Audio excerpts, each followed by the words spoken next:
autor da vida. Aquele que não conheceu o pecado, mas ele se colocou na condição de julgado no nosso lugar.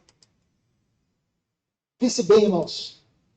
Ele começa com essa palavra, mas eu vou dizer isso depois.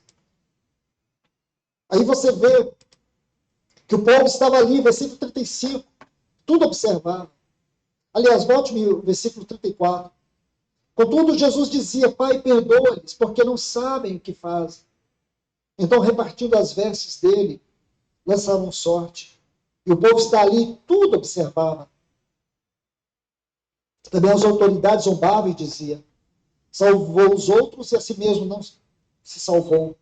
Se é de fato o Cristo de Deus, o escolhido. Igualmente os soldados escarneciam. Imagine ele vendo tudo isso, irmãos. Ele contemplando tudo isso. Ele sentindo a mais agonizante das dores. Seus braços esticados. Senhores, imaginam aí aquela cruz, aquele homem, aquele ser humano que encarnou, que é Deus Filho, se rebaixou no sentido de ser humano, de Deus, passou a viver como ser humano igual a eu e você, e veio com o propósito de que para aquela cruz, e ver como nós recebemos, nós, a raça humana, como nós recebemos Deus Filho, mesmo fazendo aqueles milagres todos, as pessoas e os próprios discípulos querendo saber quem era o melhor, querendo focar os milagres, querendo que Jesus Cristo resolvesse os problemas do mundo. Jesus Cristo veio para anunciar o reino, senhores. Eu estou aqui para anunciar o reino. Eu estou aqui para alertar os senhores para a vida eterna. Estou aqui para falar de viver em Cristo, treinar a vida espiritual. Por favor, creiam. Não em mim, no Espírito Santo, em Deus. Eu só sou um propagador do que Ele me manda fazer. Esticados. Suas mãos cravadas. Seus pés flexionados. Seus joelhos flexionados. Seus pés cravados naquela cruz. Quem já sentiu uma dor assim? Quem aqui já sentiu uma dor assim? E ficar pendurado 6 horas numa cruz, sustentado por pregos. Quem aqui? Depois de passar toda uma noite sendo injustiçado, quem já sentiu tamanha injustiça? Quem? Quem aqui já passou por isso? Quem aqui pode sentir chicotadas, que era um chicote chamado flagelo, que tinha 4 pontas de osso, 4 de chumbo, que dilacerava a carne? Quem aqui já sentiu uma dor assim? Nenhum de nós. Mas ele sentiu por nós. Ele sentiu no meu lugar. Para que você nunca fosse para o inferno. Ele passou tudo isso por você. Se você fosse a única pessoa perdida nesse mundo, ele teria feito tudo por você, da mesma forma que fez. Pai, perdoa-lhes. Então, a primeira ponto que eu quero mostrar para vocês aqui, tem pelo menos 3 pontos significativos. Eu quero mostrar o primeiro. A consciência da filiação. A consciência da filiação. Essa foi a palavra que saiu dos seus lábios, a primeira. Essa palavra foi apropriada. Os sofrimentos que estava experimentando, toda a dor que ele estava experimentando, toda a injustiça que ele estava sofrendo, não foram capazes de colocar dúvida que o Pai estava no trono da glória. E ele sabia que o Pai podia, naquele exato momento, por amor ao seu filho, por ver tanta impiedade, por ver tanta injustiça, por ver tanta maldade contra o seu filho, o Pai podia derramar uma tempestade de ira sobre aquela humanidade. E para que isso não acontecesse, sabe o que ele fez? Ele diz: Pai, perdoa-lhes. Eles não sabem o que fazem.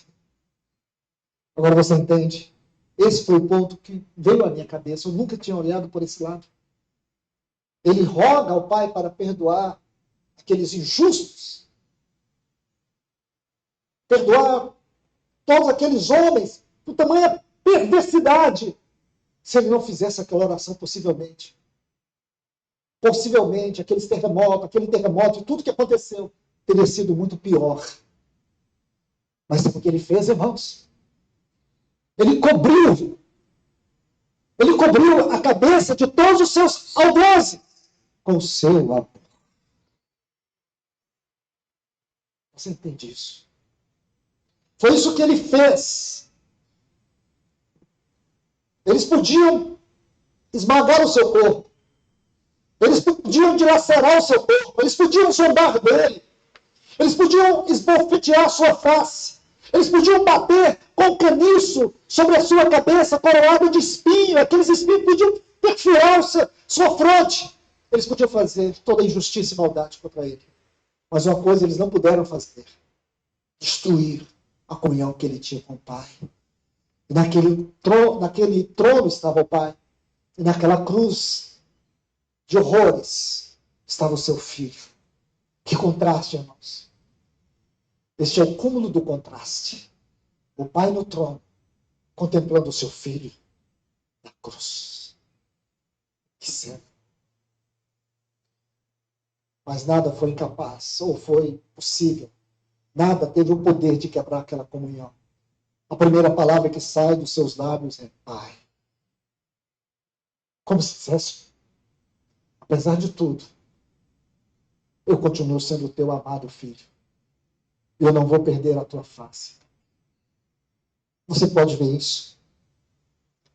A fé que ele teve em entregar sua vida ao Pai, quando ele diz, Pai, em tuas mãos entrego o meu espírito. Por isso a nossa fé, ela não vem da nossa capacidade natural de crer. A nossa fé é um dom de Deus.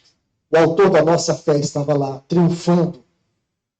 O nosso Salvador, o autor da nossa fé, ele estava lá, elevando a fé no nível mais elevado, para que ele pudesse se tornar o autor da nossa fé. Segundo ponto, são as coisas implícitas nesta oração. Eu vou citar apenas uma, pela questão de tempo. Havia algumas questões implícitas que sobrepõem a superfície dessas palavras. Falo isso com muito reverência, irmãos. Havia nessa oração a ideia de substituição. Você pode ver? Havia aqui uma ideia de substituição. Porque quando ele diz, Pai, perdoa-lhes, perdoa-lhes, o que ele estava dizendo de forma implícita? Condene, perdoa-lhes, condena-me. É isso que ele estava dizendo. Porque não tinha como Deus nos perdoar sem condenar o seu filho. E para mim, essa é uma verdade esmagadora. Em Mateus capítulo 9, versículo 6, diz que o Filho do Homem tem autoridade na terra para perdoar pecados. Olha isso.